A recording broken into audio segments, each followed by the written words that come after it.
Did you know that there exists a country where a man can dissolve his marriage with just 3 words, spoken even over the phone?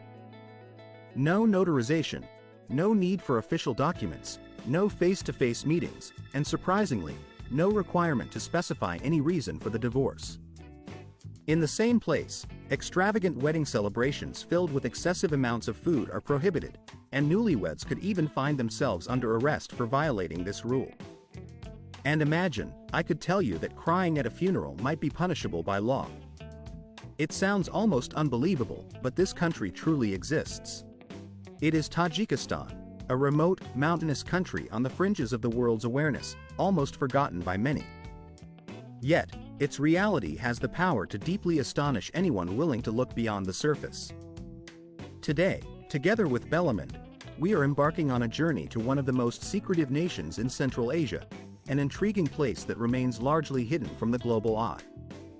Let's begin by exploring its location and geographical features. When we think about Asia, names like China, Japan, and India immediately come to mind.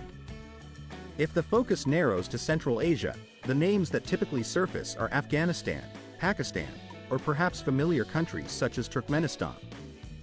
But what about Tajikistan? Perhaps you've never heard of it, or if you have, it was only in passing, without really understanding what makes this country unique. That's why our journey starts with finding this nearly clandestine land on the map. Tajikistan is a former Soviet republic situated right at the very heart of Central Asia. It shares borders with Afghanistan to the south, Uzbekistan on the west, Kyrgyzstan to the north, and China to the east. Essentially, it is tightly squeezed between regional powers, constant conflicts, and towering mountain ranges. And what are these mountains like? Over 90% of the country's territory is covered by rugged, high-altitude peaks.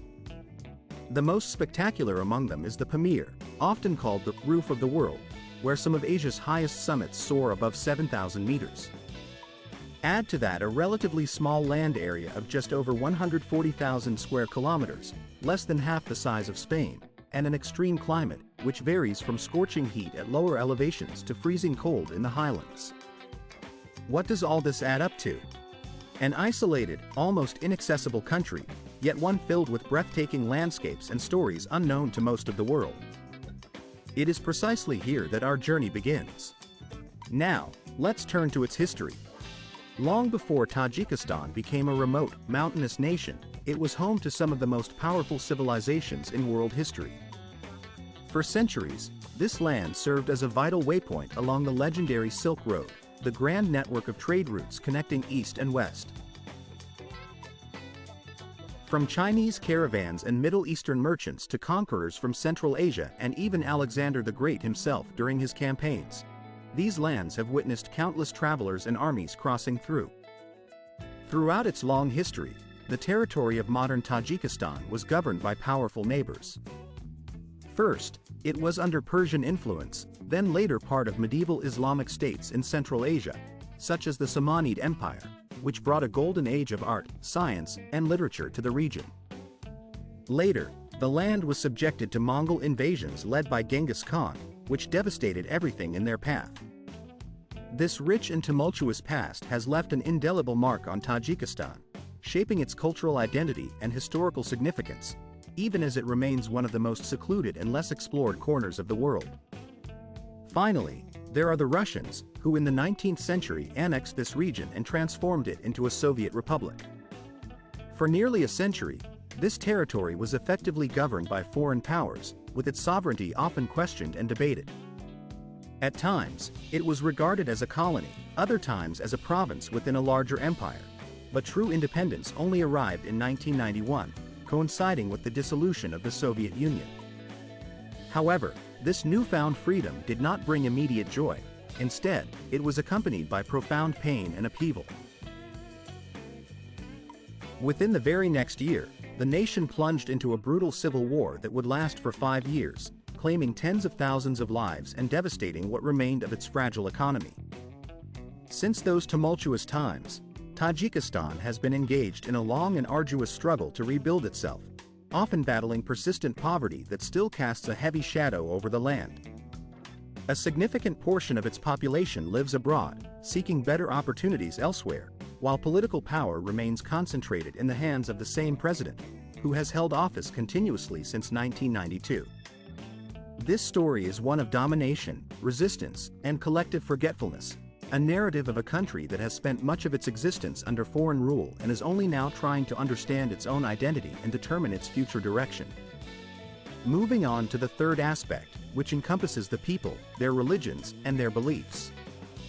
Today, the population of Tajikistan exceeds 10 million individuals. The majority are ethnic Tajiks, but the country's demographic mosaic also includes Uzbeks from neighboring Uzbekistan, Russians from the former Soviet states, and Kyrgyz from nearby Kyrgyzstan. In recent years, thousands of Afghans have crossed the borders seeking refuge, adding further layers to the nation's diverse cultural fabric. Each community brings its own unique traditions, culinary practices, and even speech patterns, enriching the social landscape. Despite this diversity, most communities coexist peacefully, especially in remote mountainous areas where cultural boundaries tend to blend more seamlessly. The dominant religion is Sunni Islam, which influences many aspects of daily life. However, despite the Islamic heritage, many Tajiks continue to uphold customs and traditions rooted in ancient times. For example, they celebrate Nowruz, the Persian New Year, welcoming spring with dance, special dishes, and rituals connected to nature. People make vows at sacred sites high in the mountains, wear amulets to ward off evil eye, and villages still preserve the practices of traditional healers. Essentially, faith in Tajikistan extends beyond the walls of mosques. It resides in everyday life, in stories passed down through generations, protective gestures, and communal family meals. It is a living, breathing blend of religion, tradition, and collective memory, an existence that seems suspended between two worlds. One foot rests in the ancient Persian cultural sphere, while the other remains rooted in the legacy of Soviet communism. Perhaps, it is precisely this duality that makes Tajikistan so uniquely captivating. Speaking of its distinctive cuisine, it is impossible to truly understand Tajikistan without delving into its culinary traditions. Moving on to the fourth point, food.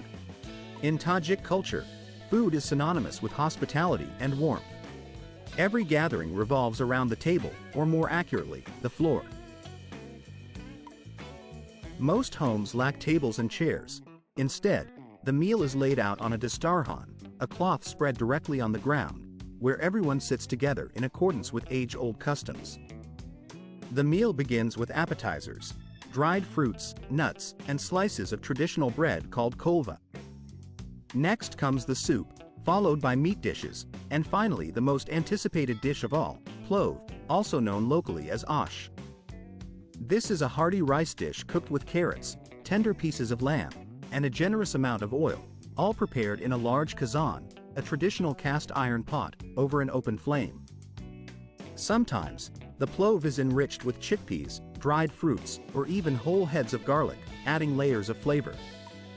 What makes it truly remarkable is the communal way it is eaten. Everyone shares from the same large dish, either using a big spoon or, in rural traditions, with their hands. This practice not only emphasizes unity and sharing but also reflects the deep-rooted hospitality that pervades Tajik culture. Through these culinary traditions, Tajikistan's warmth and generosity are vividly conveyed, revealing much about its people's way of life and their enduring bonds of community. In any discussion about the fundamental elements that define a culture's daily life and social fabric, one particular item stands out as absolutely indispensable: bread. This simple yet vital component of every meal, often shaped into a round, flat loaf baked in traditional clay ovens, holds a revered place in the hearts and customs of the people. Its presence at the table is not merely about sustenance. It is deeply intertwined with respect, tradition, and a sense of community. Without bread, the entire ambiance of a meal feels incomplete, almost as if the table itself lacks essence.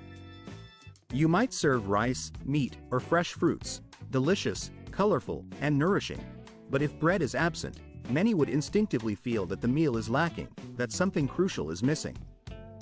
To say, "there is nothing to eat," becomes almost literal in such a context, emphasizing just how profoundly bread symbolizes hospitality and abundance. The reverence for bread here borders on the sacred. It is treated with a level of respect that is rare elsewhere. For example, if a loaf accidentally falls to the ground, it is not casually discarded or ignored. Instead, it is carefully placed aside, on a wall, on the roof, or on a stone, so that birds or stray dogs can consume it. This act reflects a belief that bread, as a gift from nature and a symbol of life, must not be wasted or dishonored. Furthermore, there exists a strict taboo: a flatbread must never be placed upside down. Such an act is considered to bring misfortune, and only another loaf can be placed underneath to restore harmony. Violating this rule is viewed as a sign of disrespect, not just to the bread but to the household and its traditions. These customs serve as a reminder that respect for bread is also a reflection of respect for the home and the community's spiritual well-being. Beyond bread, there exists a traditional dish known as kurutop, a hearty and comforting soup that embodies the rich culinary culture of the region. It is made from a flavorful broth infused with tiny, salted, dried cheese balls that dissolve into the water, creating a savory base. This broth is poured over pieces of flaky, layered pastry, often complemented by fried onions and vegetables, though without meat, resulting in a dish that offers a complex texture, a rich aroma, and a deep, satisfying flavor. It is a dish designed to bring people together, with everything placed at the center of the table in a communal circle. In the summer months, the markets brim with an abundance of fresh fruits, juicy melons, vibrant pomegranates, sweet apricots, plump grapes, and fragrant figs, all of which are natural, affordable, and readily accessible. These fruits are typically enjoyed alongside a cup of green tea, which has become almost an extension of a Tajik person's body.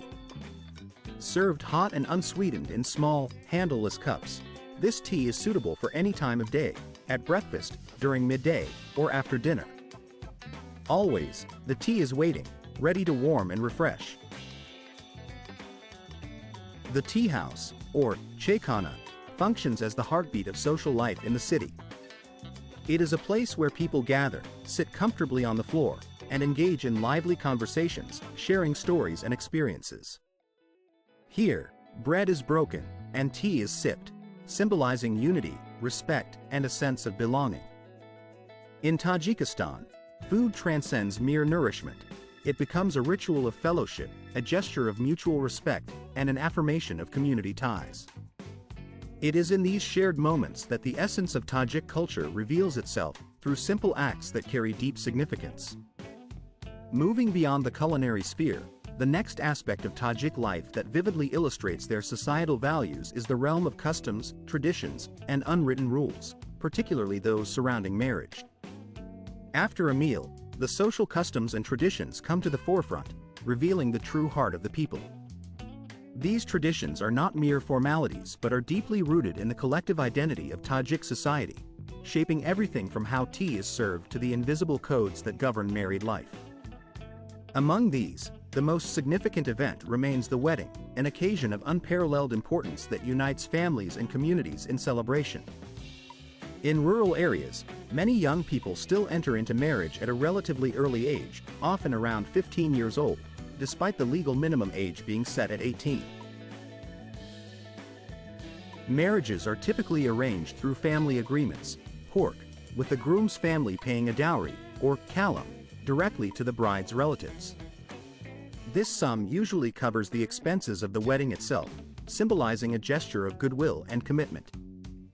Weddings in Tajik culture are grand affairs, often marked by abundant food, traditional dances, and guests coming from nearby villages and beyond. These celebrations serve as a testament to the importance placed on communal bonds and cultural continuity. While recent years have seen efforts to curb some of the excesses through higher authorities' regulations, in many traditional societies, a woman gradually becomes almost a permanent presence within her husband's household, often under constant watchful eyes. She transitions from being a wife to a figure who is frequently monitored and kept under close supervision, her movements and interactions carefully scrutinized. This change can feel like a subtle yet relentless transformation, where her role is confined within the boundaries set by societal expectations and family authority. On the other hand, if a marriage does not work out, the situation for the man tends to be much simpler and less complicated. In such cases, dissolving the union often requires only a straightforward verbal declaration of divorce, traditionally known as talaq, which can be uttered 3 times, sometimes even over the phone, after which he is legally and socially considered free from the marriage. This process, although seemingly simple, reflects a stark contrast to the long, arduous, and often emotionally taxing divorce proceedings that women must endure in many societies. For women, divorce frequently becomes a prolonged ordeal, fraught with social stigma and personal hardship. They are often blamed for the failure of the marriage, and their social standing can suffer significantly. Many women find themselves pushed to the margins of their communities, marginalized and sometimes even ostracized, as they grapple with the emotional toll and societal condemnation that accompany separation. The social fabric often leaves women with limited support, turning divorce into a severe test of resilience and endurance. Now, shifting our focus to a fascinating cultural detail that is difficult to forget. In Tajikistan, especially in its rural regions, the appearance of thick, unibrowed eyebrows is quite rare. Instead, the ideal aesthetic idealizes a single, broad eyebrow, what is popularly called a monobrow. Women in these areas often enhance or create the appearance of a monobrow using makeup, temporary tattoos, or even tattooed markings, viewing this feature not as odd or unattractive, but rather as a symbol of purity, femininity, and personal pride. For them, this distinctive feature is a marker of beauty and cultural identity, embodying virtues they hold dear. Speaking of pride, it is essential to understand that in Tajik society, respect and education are governed by strict and traditional norms. Men greet each other with firm handshakes, accompanied by polite and respectful words, emphasizing strength and dignity. Women, however, typically exchange kisses on the cheek, a gesture that symbolizes warmth and social bonding within the community. When food is served at gatherings, it is considered rude and disrespectful to touch the plates before the elder or the host has done so, reflecting the deep-rooted customs that emphasize respect for elders and social hierarchy. Refusing tea, sweets, or fruits offered during social occasions is almost unthinkable. Doing so would be seen as a profound breach of etiquette and an insult to the host's hospitality. In a country where tradition weighs more heavily than written laws, proper conduct is not just a matter of politeness but a vital element of social survival and cohesion. Moving on to the landscape, number 6 on our list, Tajikistan offers views so surreal that they seem to belong to another world altogether. Isolated by majestic mountains, protected by deep valleys, and often overlooked by mainstream tourist routes, this country preserves scenery that resembles the strokes of a master painter's brush.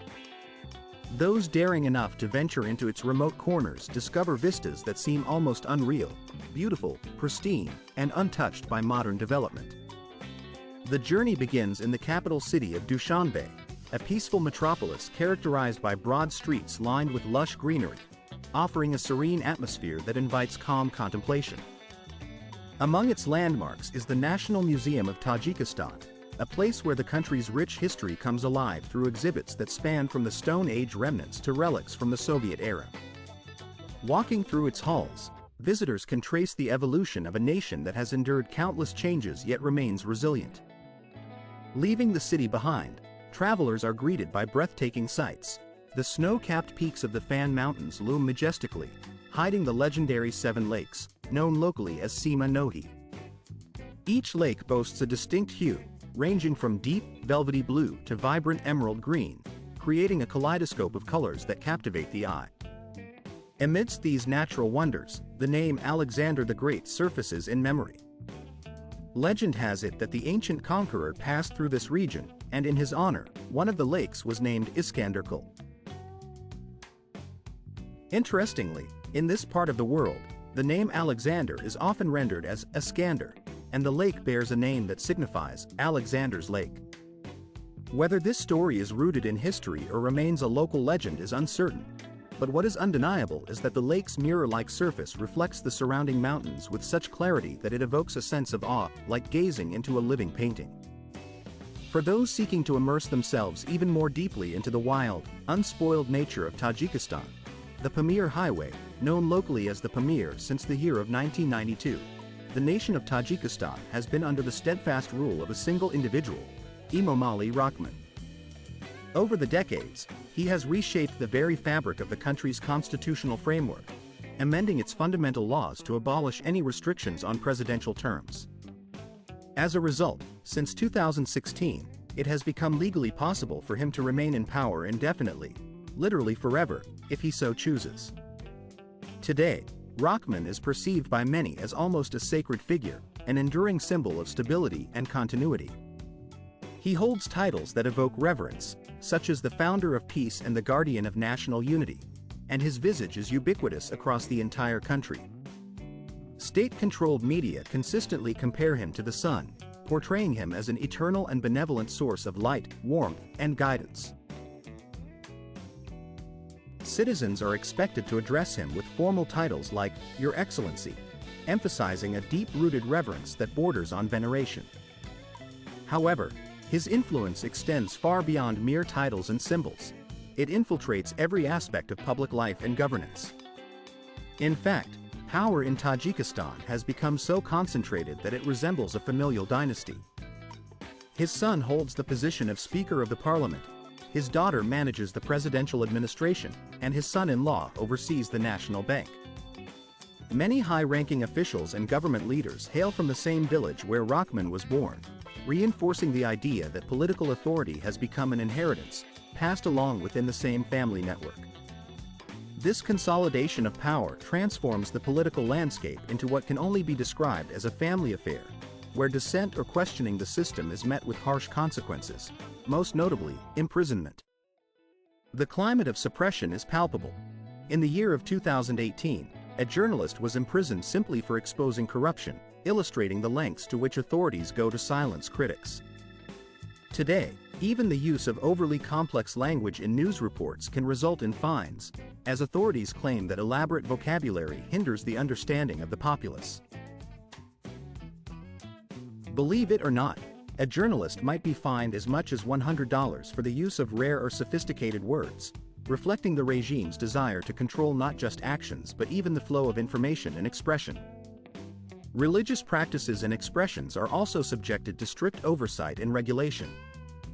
Wearing a headscarf, growing a beard, taking children to mosques, or undertaking a pilgrimage to Mecca before reaching the age of 40 is either forbidden or heavily restricted.